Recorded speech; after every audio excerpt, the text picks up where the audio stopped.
Welcome everyone. We're carrying on with momentum, and today we're going to look at Newton and momentum. I can hear the groans because you're going, oh, Newton's laws. But it's okay. They're fun. We can do this. This is such a nice section. So, here we go. And I know we started with this question last time, but it's actually quite important because we've thought about why is it difficult to stop a rugby player when they're running? So now, last time we spoke about the fact that they'd have lots of momentum. But to stop someone, a rugby player, from moving, we need to apply a force to them, which means we need a net force, a resultant force on them that's going to change the way they're moving. So what does that mean for us? It means if we're going to change the rugby player's momentum, we need to apply a force to it. As soon as we start talking about applying forces, we're talking about Newton's laws, okay?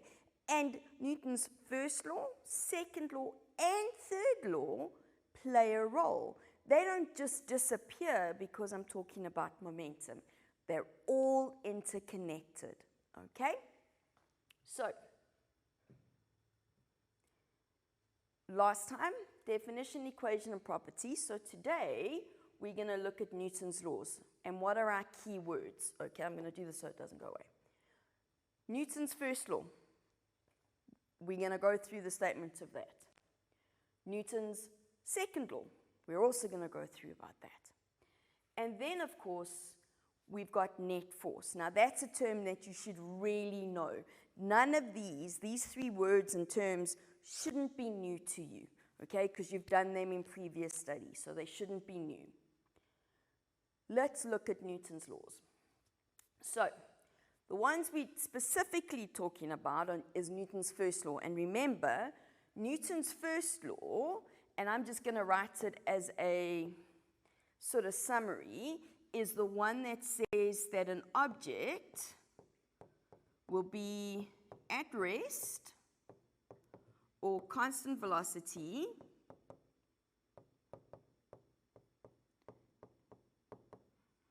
when the resultant force on it is 0. Now, that's not the statement you're going to put into a test or an exam. It's just reminding you. Okay, so remember, an object will continue moving or remain stationary at a constant velocity if it's moving at a constant velocity if there's no net forces acting on it. Okay, Newton's first law. Newton's second law is, we're going to change it a little bit. So we're going to look at it in terms of momentum, and this is going to be new. So you need to remember, when we did Newton's second law in previous studies, we went F net equals ma, okay? And you had a very long definition that said to you that when a net force acts on an object, the object will accelerate in the direction of the net force with an acceleration that is directly proportional to the net force and inversely proportional to the mass. So when we looked at this Newton's second law normally, it was all about the acceleration, and we recognized that if we increased the net force, we'd increase the acceleration. If we made the mass bigger, we would make the acceleration smaller. But it's got this whole term of acceleration in. And momentum has to do with velocity. So what we're going to do is go, how can I relate Newton's second law with this whole resultant force to what's happening with momentum? All right, so we're actually going to have to think back a little bit to what we know about the definition of acceleration. So as we're going through this, I want you to be thinking about what is the definition of acceleration? How do we know accelerations happened? And I'm deliberately only using the word acceleration. We don't use deceleration, okay? So here I'm not just talking about if an object gets faster, but remember objects can get slower. So it can decrease in velocity. All right, so have you ever thought about, probably not, but we're going to go with it, how Newton's first law applies to momentum?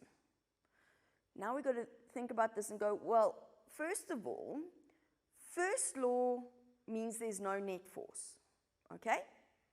And I just want to check there we go. So when I look at this, I'm going P equals mv. We're going to keep that in our minds. So a body will remain, this is the official definition, will remain at rest, in its state of rest or motion at constant velocity, unless a non-zero force or net force acts on it. So if I look at momentum, that velocity is a constant velocity. So if an object has a constant momentum, its velocity isn't changing, which then means it will keep on at that momentum unless something changes it, unless a net force acts on it. So the two are related in the sense that we only look at constant velocity for the momentum for now. Absolutely, momentum can change, but then it's not Newton's first law anymore. Then we've got a net force acting on it. Then it's going to change. But when I look at this equation in its simplest form, with just the v there, it's constant velocity. Now, obviously, an object could be stationary. If an object's stationary, it has no momentum. And it will continue to have no momentum unless a force acts on it, unless there's a net force acting on it. Okay? So that's how the two go together, which I've just done. Okay, so in the next section, okay, so now we've looked at first law. First law isn't a lot in terms of momentum, okay? Second law gets a little hair-raising because, like I said, we had acceleration in it. So we're going to take a short break. When we come back, I'm going to show you, or we're going to talk about, how momentum gets related to Newton's second law. Okay? So we'll be back in a couple of minutes.